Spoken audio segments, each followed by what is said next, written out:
Bienvenue à Pontoise, nous sommes dans le Val d'Oise sur le site du nouveau pôle judiciaire de la gendarmerie nationale. Après des années d'études, de réflexion, de conception et de construction, voilà un joli bébé à disposition de la gendarmerie nationale, à disposition du ministère de l'Intérieur bien évidemment. Un joli bébé qui est bien né, Général Hébrard. Oui, en tout cas, je suis ravi de vous accueillir sur site. Merci. Oui, bien né, après, je dirais, 13 années de gestation, puisque c'est en 2003 que nous avons pris conscience de la nécessité de prendre la décision de construire un laboratoire et un centre de renseignement criminel spécialisé en y alliant la partie cybernumérique. Et donc, bien entendu, avec l'ensemble des personnels, on a eu une démarche un petit peu participative qui nous a permis d'arriver aujourd'hui à un bâtiment qui correspond parfaitement à nos attentes. Adapté aux missions et aux besoins d'aujourd'hui, ce bâtiment et ces bâtiments regroupent combien de personnel de la gendarmerie? Alors il y a 550 personnels qui travaillent sur ce plateau, donc il y a effectivement des militaires, de la gendarmerie mais aussi du service de santé des armées et puis des personnels civils avec des qualifications très diversifiées, que ce soit en criminalistique comme dans le renseignement criminel, il n'y a pas de métier de criminaliste, il y a surtout des mosaïques de métiers, donc ici vous avez des biologistes, des ingénieurs en électronique, des médecins légistes, des anthropologues, des chimistes, des physiciens, une grande galerie de métiers. Un outil moderne dont vous aviez particulièrement besoin pour faire face aux défis d'aujourd'hui et répondre aux sollicitations toujours plus nombreuses. Oui, il est en particulier nécessaire de prendre en compte les notions d'accréditation, de continuité de la preuve. Donc il était nécessaire d'avoir un outil qui prenait en compte ces problématiques, y compris celles de santé et de sécurité au travail des personnels, sachant que vous verrez, l'outil englobe de nombreuses phases techniques qui nécessitent quand même un certain nombre de protections. Alors c'est un dédale bien organisé, on se retrouvera à la fin de la visite. Merci en tout cas de nous accueillir et on va vous faire découvrir ce pôle judiciaire de la gendarmerie nationale.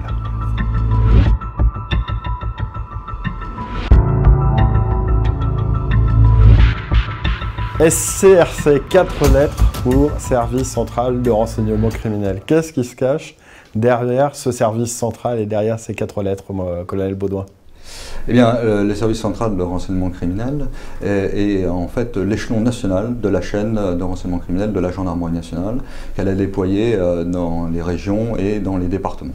Alors concrètement, le service s'appuie sur les 3600 unités territoriales ou spécialisées de la gendarmerie. On collecte l'information à partir des procédures judiciaires, mais également par les informations que les gendarmes collectent lors des interventions ou lors de plans de recherche. La spécificité du centre, c'est d'être présent sur l'ensemble du spectre de la criminalité, qu'il s'agisse de la délinquance de masse, de la délinquance sérielle et du crime organisé. Une compétence unique en France développée par la gendarmerie nationale, c'est l'analyse prédictive. C'est quoi l'analyse prédictive?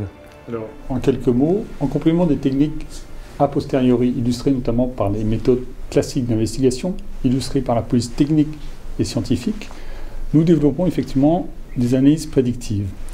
L'objectif des analyses prédictives est d'adopter une posture proactive par rapport aux phénomènes criminels, par rapport aux faits criminels.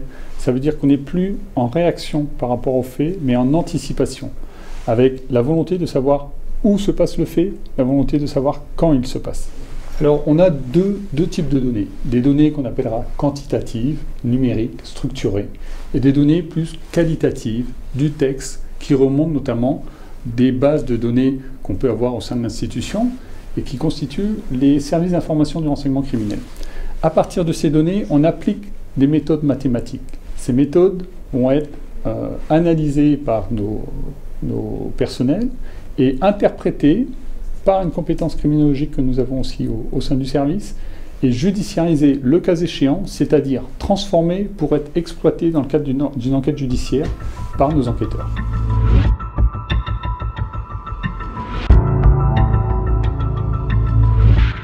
Enseignement, recherche, médecine légale, voilà le panel de vos activités ici. Est-ce que vous pouvez nous parler justement de ces activités, de ces missions et de ces compétences?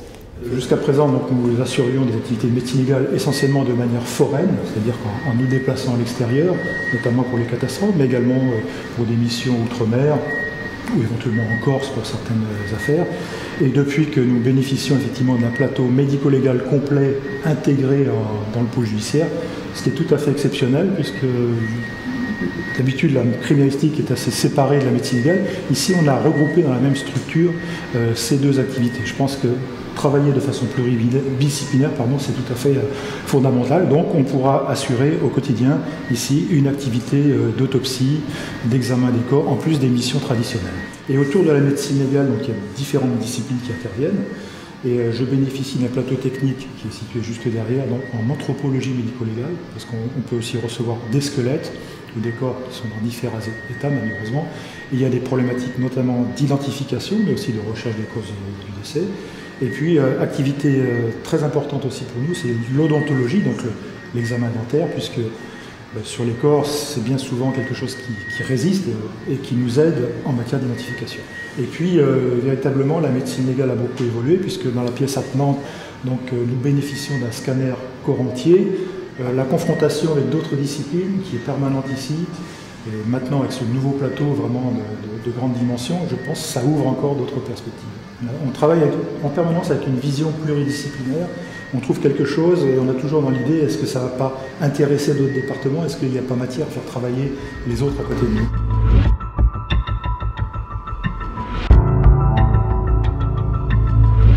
Donc ici, protection maximale obligatoire, tout simplement. Pourquoi? Alors, vous êtes dans le laboratoire du service central d'analyse génétique de la gendarmerie, qui est destiné au prélèvement, à l'analyse des prélèvements biologiques effectués sur les individus qui sont interpellés par les unités de gendarmerie. Et bien évidemment, sécurité maximale pour éviter de contaminer les échantillons que nous avons traités.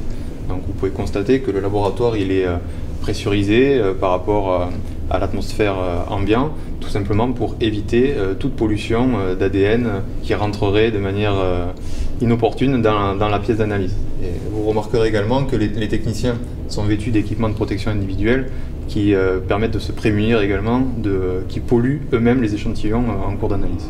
Alors le département de biologie, en définitive, traite surtout les affaires criminelles et dans l'urgence. Donc en fait, ça c'est vraiment notre cœur de métier, c'est-à-dire avoir une grosse affaire sensible et la traiter en un minimum de temps, avec évidemment un nombre de scellés, je dirais, acceptable. Le but, c'est de faire concilier, contraintes techniques avec les contraintes opérationnelles. La contrainte technique, c'est justement la qualité, c'est avoir un process rigoureux. En biologie, on ne pourra jamais garantir le résultat. Par contre, on pourra garantir la méthodologie et la rigueur avec laquelle on l'obtient. D'un autre côté, vous avez les contraintes opérationnelles, c'est-à-dire qu'on va devoir aller extrêmement vite. Par exemple, dans une enquête de flagrance où vous recherchez un meurtrier, vous ne pouvez pas vous permettre de perdre 1 heure, 2 heures en cours de route. Ce n'est pas possible. Donc en fait, on va essayer de concilier ces deux contraintes pour arriver par moment à un résultat qui va être tout à fait acceptable, c'est-à-dire rendre des résultats en moins de 48 heures, voire en 24 heures. Et c'est vrai que derrière, on se rend compte qu'il y a toujours des hommes, et surtout avant tout des victimes, à savoir que par exemple, pour une affaire d'homicide, une affaire, de viol ou une tentative d'enlèvement d'enfant, bien entendu, ça ne laisse personne indifférent. Et là, on revient sur le cœur de la gendarmerie, à savoir que le militaire est là pour servir, et servir plus particulièrement la population faible, c'est-à-dire celle qui a été victime d'une infraction. Et à ce moment-là, on retrouve vraiment ce cœur, de métier du gendarme, qui est vraiment de rendre service à la population, tout en faisant un métier, qui est un peu à part, en l'occurrence celui de la criminalistique génétique.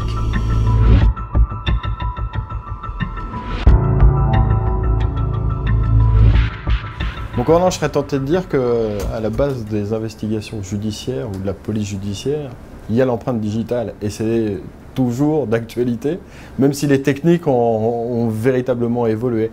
Mais enfin, à la base, l'empreinte digitale, ça reste quelque chose d'extrêmement important. Absolument, effectivement. L'empreinte digitale, c'est quelque chose de très important parce que la personne est toujours amenée à soit commettre des erreurs et de ce fait, on retrouve des empreintes sur différents supports et même sur certains supports auxquels on ne pense pas, on est à même de retrouver certaines empreintes. Les principaux outils très anciens qui existaient à l'époque, c'était la poudre, tout simplement. Et maintenant, on arrive de plus en plus à utiliser certaines techniques chimiques et physico-chimiques qui sont toujours en développement. Et puis aussi, on utilise différentes lumières, justement, qui permettent de mettre en évidence l'empreinte digitale sans aucun traitement et de ce fait, de les traiter directement et puis à l'issue de faire des prélèvements biologiques.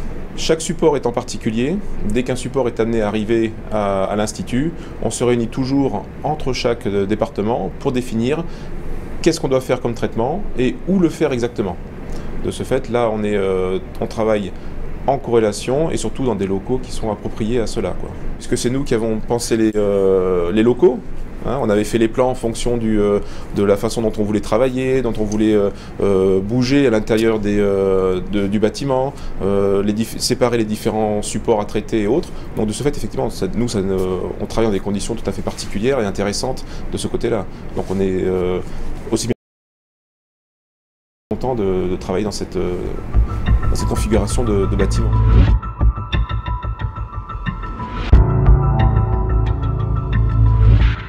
C'est une incroyable caverne d'Ali Baba. Ici, 8000 armes qui sont stockées. On trouve de tout comme type d'armes. Alors, plus précisément, on en est à pas loin de 10 000. Là, on en est au numéro 9500 là, qui vient d'être enregistré à quelque chose près. Et non, on ne trouve pas tout. On a un panel qui nous permet d'avoir ce qui est présent sur le territoire national, voire international. On essaie d'être un peu en avance. Mais surtout, on a un panel qui nous permet de se faire des essais et surtout dans le but de formation de nos personnels également. On crée également avec ces armes des banques de données. Par exemple, lorsqu'on a des faits où l'arme n'est pas retrouvée, on retrouve par exemple simplement le projectile dans la victime, voire un étui tiré au sol. Suivant les traces qu'on découvrira sur ces différents éléments, on pourra fournir une liste potentielle d'armes ayant pu tirer. Donc pour l'enquêteur, encore une fois, ou le requérant en règle générale, ça resserre, si je peux me permettre l'expression, les champs d'investigation. La collection d'armes est une partie assez visible lorsqu'on visite par exemple, mais il y a une deuxième collection qui est encore plus importante, qui est la collection de munitions, puisque dans la même arme, plusieurs types de projectiles, plusieurs types de munitions peuvent être tirés. Dans le même calibre, on peut trouver une diversité extrêmement grande. Quand on voit le calibre 12 par exemple, c'est phénoménal. Et donc on a pas loin d'1 million de munitions donc, qui sont associées à ces armes. Donc là, ça commence vraiment à être intéressant. Et surtout, c'est qu'aujourd'hui, on a un tunnel de tir qui nous permet de travailler sur, pour ainsi dire, en 99% des dossiers que l'on traite habituellement. Dès qu'une arme est découverte dans un lieu ou sur une affaire, on génère donc des éléments de récupération qui vont être intégrés dans la base pour voir si cette arme avait servi auparavant dans une ou plusieurs affaires. Ça fait 15 ans que j'exerce donc l'expertise et à 48 ans, je suis extrêmement content parce que l'outil va permettre d'aller encore plus loin et entre guillemets d'être encore plus puissant dans son expertise. Là aujourd'hui, on a vraiment tout ce qu'il faut pour pouvoir presser comme un citron cette affaire et l'emmener vraiment là où il n'en sortira plus rien techniquement. C'est-à-dire qu'on aura tout exploité, on aura été jusqu'au bout. On ne pourra pas mettre en avant le fait qu'on n'avait pas ce qu'il fallait. Là, ça c'est vrai.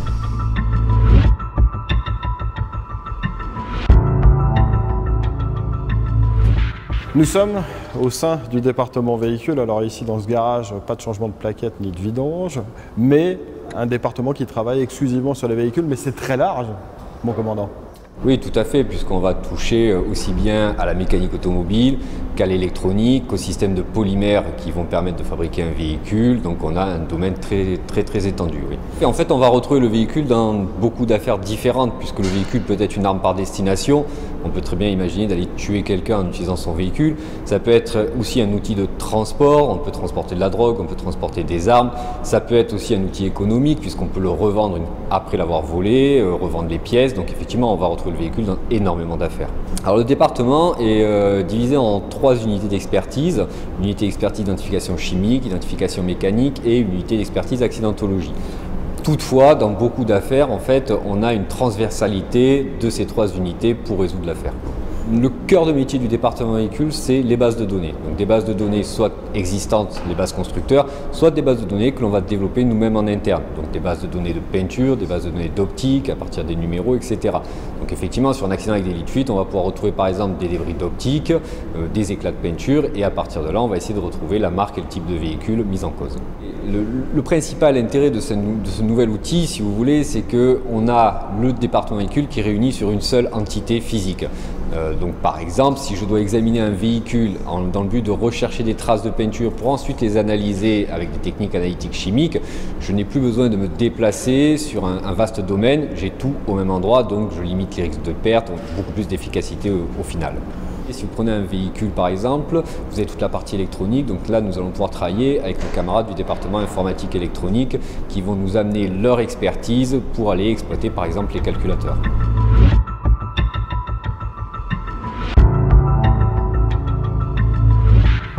Vous disiez en plaisantant, ici on est en permanence à la masse. Derrière la plaisanterie, c'est une réalité aussi, ça montre bien que ce bâtiment a été construit en tenant compte de vos demandes et des spécifications. Ici, justement, tout est anti-statique et il fallait absolument que ça le soit pour pouvoir exercer simplement vos missions. Oui, effectivement, c'est une des conditions sine qua non pour que le département informatique électronique puisse fonctionner, c'est que tout soit anti-statique. Et quand je dis tout, c'est aussi bien les plans de travail que le sol, que le mobilier. Et on a également des borniers pour se connecter directement à la masse aussi, lorsqu'on fait des travaux sur les cartes électroniques. Et là, on peut dire qu'on est vraiment au top, en tout cas, de ce qui peut se faire aujourd'hui en matière d'électronique. Les outils, c'est très bien parce que ça nous aide, mais pour moi, je considère ça comme une aide. La vraie plus-value ici au département, c'est l'humain. Parce que certes, les outils sont une aide précieuse parce qu'on peut aller un peu plus vite, mais par contre, comme on dit, il y a le flair de l'enquêteur sur le terrain, ici, il y a le flair de l'expert qui va aller fouiller un petit peu plus d'un côté ou qui va attaquer l'objet de telle ou telle manière pour pouvoir arriver à accéder à la donnée et récupérer les données intéressantes à analyser derrière. Ici, on est dans le laboratoire qui va extraire la donnée. Une fois que cette donnée a été extraite, elle va être remise en forme un petit peu lisible, on veut dire presque comme un livre. Hein. Et ensuite, ce sera du travail d'analyse de la donnée. Ce sera de traitement de l'information, l'unité de traitement de l'information, qui eux vont rentrer dans la donnée et rechercher la donnée utile à l'enquête. Avec les évolutions technologiques, vous ne risquez pas d'être au chômage technique de sitôt? Non, je pense que là, aujourd'hui, on n'est pas prêt d'être au chômage technique.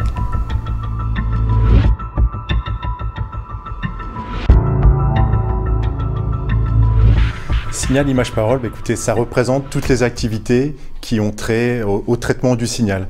Donc que ça soit le signal audio, le signal vidéo ou le signal radar.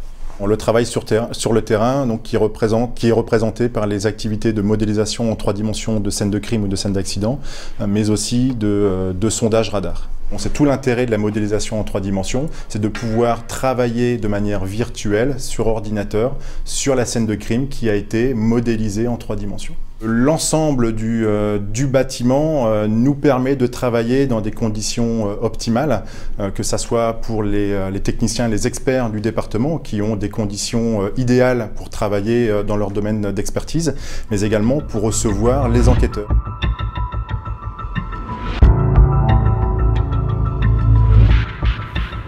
Voilà pour le tour du propriétaire. Mon général, c'est un outil formidable, parfaitement surtout adapté aux missions d'aujourd'hui et à la quantité d'émissions. 200 000 échantillons, je crois, peuvent être traités et seront traités ici dans le laboratoire. Oui, tout à fait. C'est à peu près le chiffre annuel que l'on a. Et puis je pense que les nouvelles installations vont nous permettre d'accroître encore la productivité du laboratoire, avec aussi ce que vous avez pu voir en parcourant les divers départements, la possibilité de faire circuler les échantillons d'un département à l'autre en fonction des besoins. Il y a une vraie fierté, je pense, justement à rejoindre ce pôle dont vous avez participé. Vous avez participé à la conception, mais il y a une vraie fierté d'avoir cet outil-là. Il y a une fierté, mais je tiens à souligner que ça a vraiment été un travail d'équipe. Et donc j'ai des collaborateurs qui se sont investis pendant de nombreuses années sur ce projet. Donc c'est un travail d'équipe. Et aujourd'hui, je pense que toute l'équipe du PJGN a une réelle fierté de pouvoir disposer d'un outil de cette qualité qui, bien entendu, sera au service d'un ministère qui se veut essentiel pour la lutte contre la criminalité. Merci beaucoup, merci de nous avoir accueillis. Puis on vous souhaite, évidemment à vous, mais au pôle judiciaire de la Gendarmerie nationale, une longue vie. C'est un très joli bâtiment et c'est le signe de l'excellence, évidemment, de la Gendarmerie nationale au service de nos concitoyens. Merci mon général pour cette jolie visite.